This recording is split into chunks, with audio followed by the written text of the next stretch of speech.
Welcome back to the quarterly call. All content is for informational purposes and is not investment advice. Please consult with an investment professional.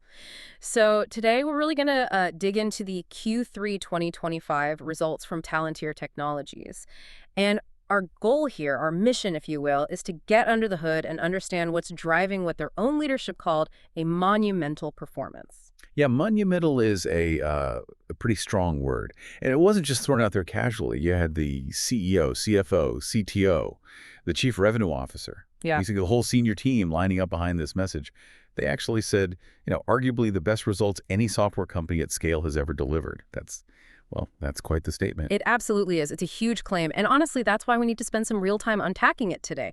We're not just looking at, okay, did they beat revenue estimates? We need to examine the specific metrics, the structural elements they're pointing to that supposedly back this up. We need to look at the AI platform, AIP, and how that's changing things. Exactly. It's about the whole picture. We have to start with the financials, Yeah. right? Understand where this performance is coming from. Then we need to look at the geography, particularly the U.S. story. And then I think spend a good chunk of time on the tech itself, the ontology, this AI FDE thing, AI hive mind, what they see as their competitive moat. Okay, perfect. Let's start there then with the numbers. The financial architecture that supposedly makes them, well, unprecedented.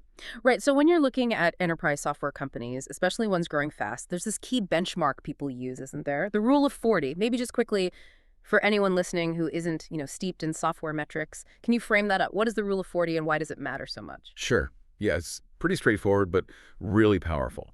Basically, you take the company's revenue growth rate for the year and you add its adjusted operating margin. That total should ideally be 40% or more. 40%, okay. Yeah, it's a check for balanced growth. Are you growing fast but just burning tons of cash? Or are you super profitable but not growing at all? Hitting 40 means you're doing both reinvesting smartly and running efficiently. And honestly, it gets really hard to maintain that, especially once you get to, say, $1 billion or more in revenue. Okay, so 40% is the gold standard, the threshold for a healthy, balanced software business. So what did Palantir actually report for Q3? They reported a Rule of 40 score of 114%. Wow, okay, 114%. That does kind of stop you in your tracks, doesn't it? It really does. I mean, when you're almost tripling the industry benchmark, the conversation shifts, right? It's not just, are they doing well? It's, is their model fundamentally different? And that's exactly their point. That's management's core argument. The number itself is, frankly, kind of mind-boggling from a statistical standpoint, and it's not a blip. This 114% is up 46 points from last year. That suggests, real structural improvement, not just a lucky quarter. 46 points year over year. Yeah. And maybe even more telling, it jumped 20 points just from Q2, where they were already at a very strong 94%. Yeah. That shows serious acceleration right now. Right. Management basically said, look, a normal company, even a good one, struggles to get near 100% on this metric at our scale. Their CEO is very direct, saying this kind of performance, combining massive growth with this level of profitability, is just unique, unmatched in their view. That combination, accelerating growth, compounding profitability, it definitely gives weight to that unique model claim. It's hard to argue with 114. Okay, but let's break that down. What drove that score? Starting with just the top line, the revenue. How do they do compared to what they'd previously told the market to expect? They didn't just beat it, they smashed it. Overall, Q3 revenue landed at $1.181 billion. Okay. That's 63% growth compared to last year and 18% growth just from the previous quarter, Q2. Which is very strong sequential growth. But the key thing, that $1.181 billion figure was 1,300 basis points higher than the top end of their own prior guidance range. 1,300 basis points. Wow. Okay, so that's not just a little bit better than expected. That suggests something changed dramatically during the quarter, right? Either they were being incredibly cautious before or sales just exploded towards the end. Could be a bit of both, but yeah. 1,300 basis points on over $1 billion is a lot of unexpected revenue coming in the door. Right. And when that happens, especially when it seems tied to a new offering like AIP, you pretty much have to update your forecast for the rest of the year. Yeah. So they raised their full year 2025 guidance pretty significantly. The midpoint is now $4.398 billion. Okay. That implies 53% year-over-year growth for the whole year. And it's a $252 million increase compared to the guidance they gave just 3 months ago. $250 million raise from just 1 quarter ago. Right. That's a huge signal of confidence in the pipeline. Massive confidence. It shows they're seeing deals close, and they expect that trend to continue fast. And looking just at the next quarter, Q4, that's usually a big one for enterprise software deals closing before year-end. Are they expecting things to slow down after this huge Q3 or keep accelerating? They're guiding for more acceleration. The Q4 revenue forecast is between $1.327 billion and $1.331 billion. Okay. That implies about 13% growth just from Q3 to Q4. And the CFO specifically pointed out that's the highest sequential revenue growth guide they have ever given. Ever. Wow. Ever. So yeah, they're not just maintaining the pace. They're forecasting their strongest sales momentum ever going into the end of the year, which kind of flies in the face of the usual story for companies this size, where growth starts to naturally slow down. Right. The law of large numbers usually kicks in. Okay, so incredible growth. But the Rule 114 means the profitability must be just as strong. Usually you see companies sacrifice margins for that kind of growth. Yeah, this is where it gets really interesting, maybe counterintuitive if you're used to the typical Silicon Valley playbook. It's the complete opposite here. Their adjusted operating margin hit 51%. 51%. That's the highest they've ever reported. 51% margin while growing 63%. Okay, now the 114 makes perfect sense. Exactly. 63 plus 51 is a 114. Yeah. And it's not just adjusted numbers. They also said they still expect to report GAAP operating income and GAAP net income, actual profit by standard accounting rules, every single quarter this year. So it's real financial discipline combined with that explosive growth. Suggests the underlying business model, the unit economics, must be incredibly efficient. It seems so. And the cash flow really backs that up. That's often the best proof of healthy unit economics. Right, because profit can be accounting, but cash is cash. What was the milestone there? It's substantial. Their adjusted free cash flow over the last 12 months hit $2 billion for the first time ever. $2 billion in free cash flow, trailing 12 months. Yep.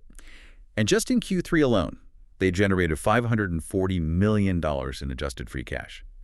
That kind of cash generation gives you enormous flexibility for R&D, maybe acquisitions, or just proving you run a tight ship. It solidifies them as, well, highly leveraged and very efficient. Okay, so the financial engine is firing on all cylinders.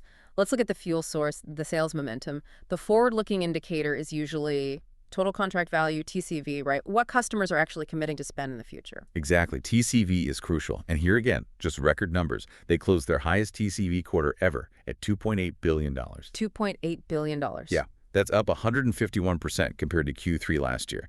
And just to give you a sense of the acceleration, this single quarter beat their previous record quarter, which was just last quarter, Q2, by almost $500 million. $500 million higher than the previous record. Wow, that's not incremental improvement. That's like a step change in commitment level. That absolutely is. So that $2.8 billion in TCV, does that suggest customers are signing bigger, longer-term deals now? Not just pilots, but like major transformation contracts. That's exactly what the deal breakdown shows. The scale and speed are just exceptional. They closed 204 deals worth $1 million or more. 204. Okay. But big into that, 91 of those deals were worth $5 million or more. And 53 deals were huge, $10 million or more. 53 deals over $10 million in 1 quarter. Right.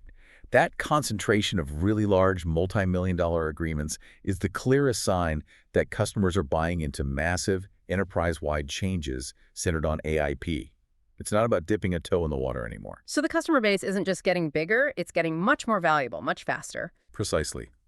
The total customer count grew 45% year over year, reached 911 customers. Yeah. That's solid growth. But the real story is the expansion within the existing base. If you look at their top 20 customers, the revenue they generated from them over the last 12 months went up 38% year over year. That means they're getting, on average, $83 million per year from each of their top 20 clients now. That's enormous expansion. It shows the land and expand model is working incredibly well, likely driven by AIP adoption spreading through these big organizations. 83 million average from the top 20. Okay, so summing up this first part, we're seeing acceleration everywhere you look. Rule of 40 at 114, record TCV at $2.8 billion, a massive guidance raise, huge growth in the biggest customer accounts. The numbers definitely seem to support management's claims about, truly exceptional financial performance. The numbers lay the foundation, absolutely. Now we need to understand where it's all coming from, what's happening in the market with customers that's driving this kind of velocity. Right. Let's shift to that geographic picture then, because the numbers we just talked about, that incredible strength, it's heavily concentrated, isn't it? And that concentration tells its own story. The U.S. market is clearly the powerhouse. Oh, absolutely. It's the But engine pulling the entire train right now. U.S. revenue made up three-quarters, 75% of their whole business in Q3. three-quarters from the U.S. alone. Yep. And that U.S. part grew 77% year over year and 20% just from Q2 to Q3. Impressive on its own. But management actually made a point of saying this massive U.S. growth is happening despite what they called stagnant Europe. So the U.S. is performing so strongly it's actually masking weaker performance internationally. Wow. So the U.S. growth is effectively propping up the overall numbers against European stagnation. Yeah. And within the U.S., the commercial sector seems to be where the most dramatic acceleration is happening. Yeah. That's maybe surprising given their government roots. It is definitely the standout story this quarter. Q3 U.S. commercial revenue hit $397 million. Okay. And get this, that's 121% growth year over year. And 29% sequential growth, 121%. Triple-digit growth in U.S. commercial. For a company this size, that's almost unheard of, right? It really is. The management called it incredible. And yeah, when you're talking about a business on track for well over $4 billion annually, seeing a major segment grow over 100% is just remarkable. And that must be why they felt confident enough to boost the full-year outlook for U.S. commercial so much. They raised it to over $1.433 billion for the year. Exactly. That implies at least 104% growth year over year for the full year for U.S. commercial, which means they upped the growth expectation by 19 percentage points compared to what they guided just last quarter. They clearly see this hyper-growth continuing. Sustained hypergrowth from American companies. And the sales numbers backed it up. U.S. commercial TCV, the future contract value booked, crossed the $1 billion mark for the first time ever in a single quarter. They closed $1.3 billion in U.S. commercial TCV. $1.3 billion. Okay, so it's not just revenue flowing now. It's massive long-term commitments being signed by U.S. companies at a record pace. Precisely. It's foundational agreements. Let's talk about that speed, the customer velocity. The commentary suggested there's been a real shift in how customers are engaging. It's not about small pilots anymore. It seems like they want to scale their AI plans almost immediately. Yeah, the timelines seem to be compressing dramatically. Yeah. And management pins this directly on AIP, the value customers perceive, and maybe just the sheer urgency CEOs are feeling about AI right now. They gave a really interesting example, a big medical device manufacturer. This company signed a huge multi-year expansion deal that increased their annual contract value, their ACV, by more than 8 times, 8-fold. 8 times bigger. How quickly did that happen? Get this, just 5 months after they signed their initial, much smaller contract. 5 months from initial contract to an 8-fold expansion. That's incredibly fast. What happened in those 5 months? Apparently, the shift happened almost immediately after the initial engagement, which involved one of Palantir's boot camps. Within like 2 weeks, the conversation went way beyond the original single use case they started with. The client's leadership saw the potential and basically said, okay, forget the pilot. We want to become an AI-first enterprise. The CEO got personally involved, drove this vision for using AIP across the entire organization, and boom, massive expansion deal 5 months later. Wow. That really highlights the strategic importance. And it sounds similar to the other story they mentioned about the big insurance company. It feels like AI isn't just an IT project anymore. It's a CEO-level strategic decision. Absolutely. When the CEO owns it, things move at lightning speed. At this insurance company, the CEO was apparently meeting regularly with the Palantir team, personally orchestrating this huge shift using AIP. They were looking at fundamentally changing core, complex processes like underwriting, claims, risk assessment, stuff right at the heart of the insurance business. When the mandate comes directly from the top like that, the tech adoption and the contract value just explode. Yeah. It's the difference between selling a tool and selling like a whole new way of operating. Selling enterprise transformation, yeah. Okay, so U.S. commercial is on fire. What about the traditional stronghold, the government sector? Still a major driver. Still very strong, absolutely. Q3 government revenue overall was $633 million, up 55% year over year. And the key U.S. government piece grew 52% year over year. Still very solid growth there, too. Yeah, and management made it really clear they remain deeply committed to supporting the U.S. government allies' defense capabilities. Yeah. They see that as core to who they are. And the biggest news on that front seemed to be that official U.S. Army mandate. That sounds like more than just another contract win. It sounds like deep structural integration. It's huge. It's a massive signal, likely with decades of implications. The Army put out an official public memo basically telling all Army organizations they need to consolidate and centralize their data operations onto Vantage. And Vantage is the Army's platform built on Palantir's Foundry and AIP, right? Exactly. And the Army didn't frame it just as a tech upgrade.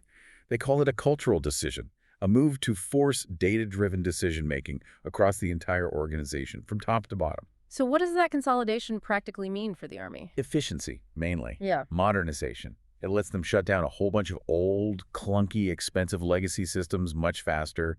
That frees up money and people for more important things. And it means Foundry and AIP become the standard embedded way the Army does business, planning, operations across every major part of the organization. That's incredibly sticky. Deeply embedded. Okay. And briefly, outside the U.S., international government also showed good growth. Yeah, international government grew 66% year over year. They mentioned that was mainly driven by ongoing and expanding work in the UK, so strong relationships with key allies are continuing to grow too. Got it. But the main story, the overwhelming theme, remains that explosive, accelerating growth within the United States, both commercial and government. Okay, so we've got this incredible financial picture, driven primarily by the U.S., but the company's argument is that these results are just the effect, right? The cause is their unique technology, this moat they claim they've built over, like, 2 decades. And the absolute core of that, the thing they always come back to, is ontology. Can you break that down? Why is ontology apparently so critical? Why can't companies just, plug a standard AI model like an LLM into their existing databases? Yeah, that's the million-dollar question, or maybe billion-dollar, given the TCV numbers. Ontology is the foundation, the bedrock. The CTO really hammered this point. Getting real transformational value out of AI isn't just about having a smart LLM.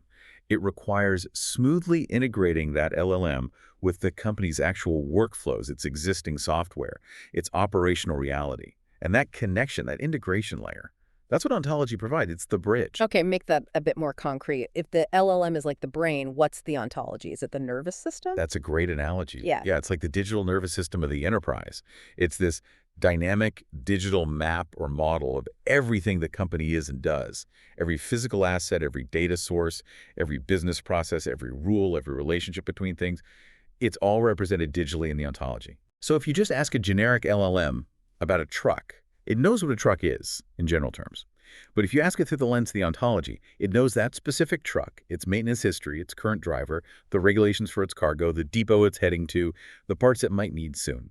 It gives the AI real-world operational context. Okay. So the ontology translates the general intelligence of the AI into the specific, actionable understanding within that company's unique world. Exactly. It connects the abstract AI power to concrete, real-world operations and decisions. And they argue this isn't something you can just build overnight. It's the result of that 20 years of foundational work. And this ontology foundation is what supposedly makes their AI platform AIP different. Management claims AIP is the only platform that really helps the enterprise compound its own AI advantage, not just make the AI model vendor smarter. What does that distinction mean practically? It's a subtle but really critical point about where the value ends up. Think about it. If you use a big generic LLM from, say, a major cloud provider, every time you ask it a question or feed it your data, you might solve your immediate problem. But you're also helping train their general model. The vendor captures a lot of that leverage.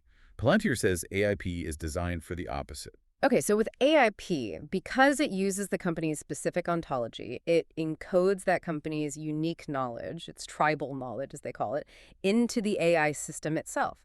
So the more the company uses AIP, the smarter their own proprietary system gets, making them better than their competitors. That's precisely the idea. The goal they keep stating for AIP is enterprise autonomy. They want the company's own AI system to learn, adapt, and improve based on its own operations, building a durable proprietary advantage. They don't want the company to just become dependent on an external generic AI. And that focus on building proprietary compounding leverage, that's likely why they're landing those huge $10 million plus deals. They're selling competitive advantage, not just efficiency. Right. Okay, so let's look inside AIP. What are the specific tools or applications driving this? The first one mentioned was the AI FDE, the AI Forward Deployed Engineer. This seems key to that disconnect we saw earlier, revenue soaring 63%, but headcount only up 10%. Yeah, the AI FDE sounds like a genuine game changer for productivity. Yeah. It's described as an AIP native development agent. Basically, it's an AI that understands the Palantir software stack and the client-specific ontology, so it knows how to do the technical grunt work, connecting to different data systems, cleaning and transforming data, building out parts of the ontology, writing functions, even building new user applications, all tailored to what the client needs. So it automates a lot of the complex, time-consuming systems integration work that usually requires expensive human engineers. Exactly. Highly specialized, often repetitive work. AI FDE automates huge chunks of it. And the example they gave of its impact was pretty stunning. It really was. It's the kind of thing that makes you rethink implementation timelines entirely. The story was 2 human FDEs, basically directing a team, or an army as they put it, of these AI FDEs, managed to migrate a major customer completely off an old, complex legacy data warehouse system in just 5 days. 5 days. Okay. And how long would that normally take? The estimate, doing it the traditional way with consultants and integrators, was apparently up to 2 years. 5 days versus 2 years. Okay, that's not an incremental improvement. That's a different category of efficiency. It's orders of magnitude faster. Yeah. And that explains the economics, right? It fundamentally changes the cost and time involved in major software projects. It shifts the conversation from multi-year IT slogs to potentially month-long transformations. And that's why management could point to the headcount. AI FDE lets their human engineers be massively more productive, so they can handle that $2.8 billion in new TCV without needing to hire thousands more people. They pass that speed and efficiency to the client. Right. They scale the impact without scaling the cost linearly. Okay, that's AI FDE. The second big AI application they highlighted was AI HiveMind. That sounds even more advanced, moving beyond automating development to actually coordinating problem solving. Yeah, HiveMind definitely seems like the next level up in complexity and capability.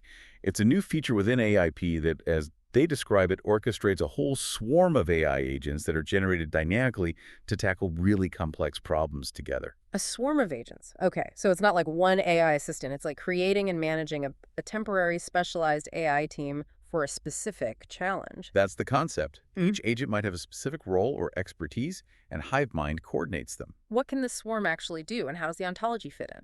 It apparently handles the whole process. Brainstorming ideas, refining those ideas into concrete, actionable steps, and then generating proposals that are ready for a human to review and approve. And crucially, because it's all integrated with the ontology, that digital nervous system we talked about, the whole process is grounded in the company's actual reality, the constraints, the resources, the rules, it's all factored in. So the solutions it generates should be practical and relevant, not just theoretical. Okay, so it can potentially identify problems or opportunities humans might miss, and then figure out realistic ways to address them. Where is this actually being used? Well, they said it was originally developed for really tough, complex challenges in the classified government world. Makes sense. But commercially, they gave an example. Imagine a complex manufacturing supply chain. HiveMind could have agents constantly monitoring everything: production data, shipping logistics, even external factors like weather or geopolitical events from news feeds. It might then identify a potential bottleneck forming, maybe days or weeks out. Then it could generate several potential solutions, reroute certain shipments, adjust production schedules slightly, pre-order a component. And then here's the really powerful part. Once a human approves the best solution, HiveMind could potentially use the AI FDE, that other tool we discussed, to automatically implement the necessary changes in the company's planning systems or Foundry applications. Wow. Okay, so it's potentially a closed loop. HiveMind spots the issue and proposes the fix. AI FDE executes the fix, all grounded in the ontology. That's the vision, yeah. An end-to-end autonomous loop for solving specific, complex operational problems. And they're pushing this capability out from the core systems right to the edge. They announced something called Edge Ontology. Edge ontology, meaning? A new, lightweight version of ontology that can run directly on mobile devices or be embedded in hardware like drones, robots, industrial sensors, that kind of thing. So customers can build apps for people out in the field or software for their physical equipment and have those edge applications fully connected and synchronized back to the main enterprise AIP system and its ontology. Okay, that makes sense. Bringing the data and AI capabilities right to where the action is happening. And that seems to tie directly into this other big theme they emphasize: connecting their tech to U.S. reindustrialization and empowering the, quote, American worker. Yes, This was a really strong recurring theme in the management commentary. They clearly see this as part of their core mission, and they believe their platform is uniquely positioned to help here. They mentioned specific programs like Warp Speed and the American Tech Fellowship are explicitly designed for manufacturing and defense industrial base revitalization. Warp Speed, they said, is moving beyond just defense tech startups now and being adopted by traditional defense contractors and even the maritime industry. And the fellowship program, that targets a specific kind of worker, right? Not necessarily coders. Exactly. It focuses on frontline workers, people with deep domain expertise from their jobs, but maybe no formal computer science training. The idea is to use AIP's tools to turn these experts into citizen developers who can build solutions for their own specific problems. Did they give examples? They did, and they were pretty compelling, actually. They talked about a civil engineer, Mason in Louisiana, using the platform to build AI tools for more accurate construction cost estimates, leveraging his practical engineering knowledge. They mentioned Michael, working on a potato farm up in North Dakota, using it to streamline planting schedules and complex logistics stuff he knows inside out. And Cody, a utilities expert in Georgia, building apps within Foundry to improve safe and reliable energy delivery. So the idea is that these people, the ones with the hands-on tribal knowledge, when you give them these powerful but easier to use AI tools like AIP and AIFDE, they become the drivers of innovation and efficiency, bypassing the need for traditional software developers for many tasks. That's precisely management's view. They believe these workers, empowered by AI, are key to reindustrialization and future prosperity. It's a vision where technology democratizes solution building, making domain expertise the critical ingredient amplified by AI. That's a pretty fundamental shift in thinking about who creates value with software, and it leads perfectly into their broader philosophy and strategy. All right, let's talk about that philosophy. Because the management commentary wasn't just about numbers and tech. It painted a picture of a company trying to sell almost a whole new operating model, a cultural change. They mentioned seeing a big shift in how customers are coming to them now, especially after these boot camps they run. Yeah, they described a really significant acceleration in the sales cycle. But more than just speed, it's the nature of the conversation that's changed. Customers apparently aren't just showing up asking to solve one small problem anymore. They're coming in saying, we need a strategy to reorganize our entire business around AIP.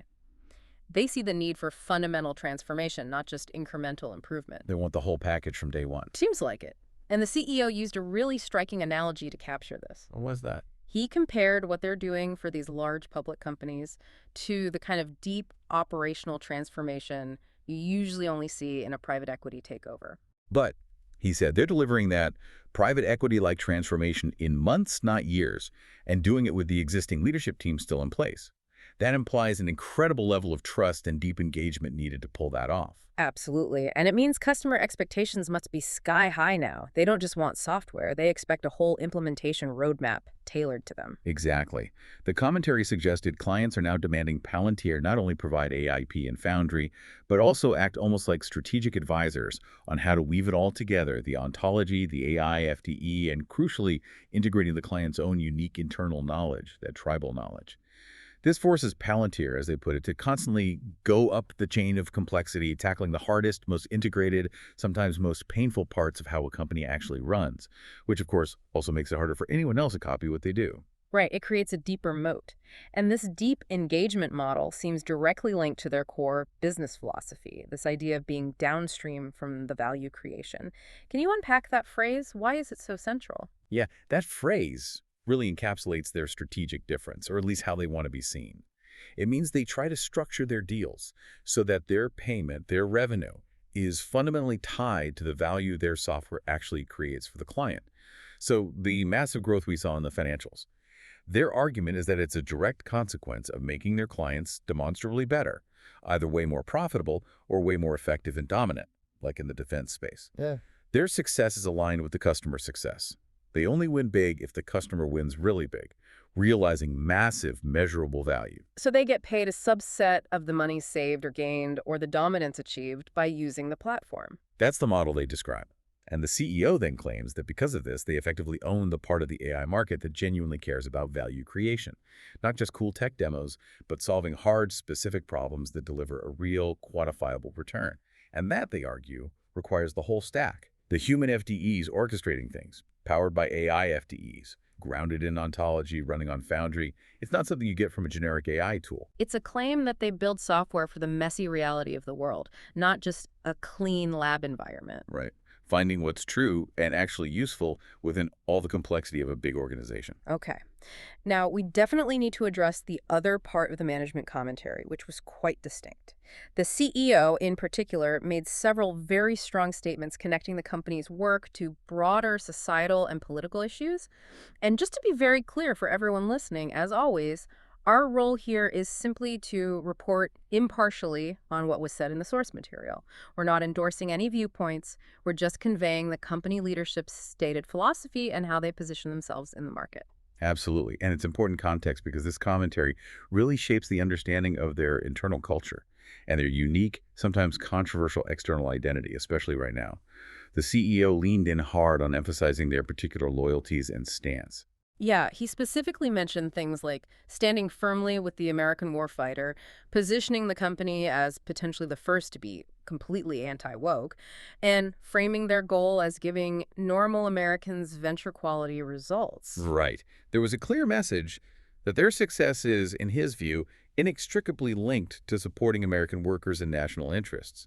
He also implied that skepticism towards them often comes from circles, maybe in media or academia, that don't share those values or aren't involved in the kind of practical, operational work their platform enables. He was also very direct about supporting specific clients and missions that are often seen as controversial. Yes, he explicitly acknowledged supporting clients like ICE and being involved in efforts related to defending America and its allies, mentioning Ukraine and Israel specifically. He noted that many people find these things controversial, but stressed that Palantir employees are proud of this work, calling it something the company highly overvalues in terms of our time and energy. So prioritizing these specific missions over, say, perceived political neutrality seems core to their self-image. He also spent quite a bit of time on the fentanyl crisis and the border situation, framing it as an issue disproportionately harming working-class Americans and being a national security threat. Yes, and again, just reporting his dated perspective, he argued that the impact of fentanyl and the border situation is downplayed by some elites. He used a stark hypothetical, suggesting if fentanyl were killing tens of thousands of Ivy League graduates instead of working-class individuals, the national reaction would be vastly different. He presented the border situation as a national security and health crisis, detrimental to the economic prospects and safety of poorer Americans, and something the country is therefore right to try and stop. And this whole philosophical stance then connects back to his view on how Palantir's technology impacts the workforce, particularly the traditional professional class. He talked about positive destruction. Right. He argued that their model, empowering those vocationally trained workers, the engineers, the farmers, the utility experts we talked about, with AI, is creating this positive destruction. Yeah. And the pressure from that destruction falls squarely on what he called commodity, like high-trained, elite institution, general specialists. Meaning the traditional, highly educated, often highly paid generalist, maybe the consultant who can talk intelligently but vaguely about any problem, is becoming less valuable compared to the person with deep, specific, practical domain knowledge who can now use AI tools like AIP to solve their own problems directly and autonomously. He explicitly noted that this generalist class is often where skepticism about Palantir originates. That really paints a picture of a company cultivating a very specific, almost tribal internal culture that they see as fundamentally different and a core part of their edge. Absolutely. They seem to view this intense internal focus, this uniqueness, even its cultish aspects, as they sometimes acknowledge as essential fuel for the kind of velocity and performance they delivered in Q3. The wrap-up message from management was basically, we're going to keep investing aggressively in our products, keep hiring top technical talent, and maintain this unique internal culture. And their final challenge was pretty direct. Go look at our numbers and compare them to literally any other business you can find. It's certainly a confident stance, backed up, at least this quarter, by results that do seem to lend credence to their claim that this ontology-first, AIP-driven model can create truly nonlinear leverage. The confidence seems rooted in both the Q3 numbers and a deep conviction that their approach to AI needing ontology, needing FDE productivity, needing that mission focus on quantifiable value is fundamentally the right one for solving real-world enterprise and government problems. Hashtag hag outro. Well, that was certainly a comprehensive look at a very eventful quarter and the strategy behind it. Let's try to quickly boil down the absolute key takeaways from all that management commentary we sifted through. Yeah, I mean, first, the financials are just objectively stunning for a company this size. That Rule of 40 hitting 114, driven by 63% growth and a 51% adjusted operating margin is really hard to ignore. Second, the geographic story is stark. The U.S. is the powerhouse, especially U.S. commercial, growing at an incredible 121% year over year, which fueled that huge guidance raise. Right. And third, the technology moat they claim seems to be delivering. AI FDE is visibly impacting productivity, enabling that nonlinear growth. And newer tools like AI HiveMind are tackling ever more complex problems, aiming for that automated closed-loop solution generation. And it all comes back to that foundation of ontology, which they position as the only way to ensure the AI leverage benefits the customer directly, leading to those record $2.8 billion TCVs and those incredibly fast, large-scale customer expansions we discussed. Okay, so that brings us to our final provocative thought, something for you, the listener, to mull over after hearing all this.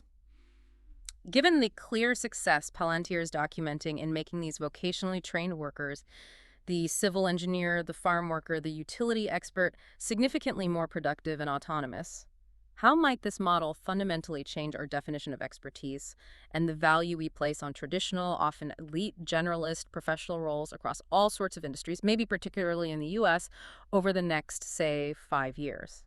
It certainly raises questions about whether the traditional pyramid of white-collar work is being fundamentally challenged, maybe even inverted, by this kind of technology. Definitely something to chew on as these AI tools become more widespread. Thank you so much for tuning in to the Quarterly Call. For more episodes, please remember to rate and follow our show. Until next time, stay curious and stay informed.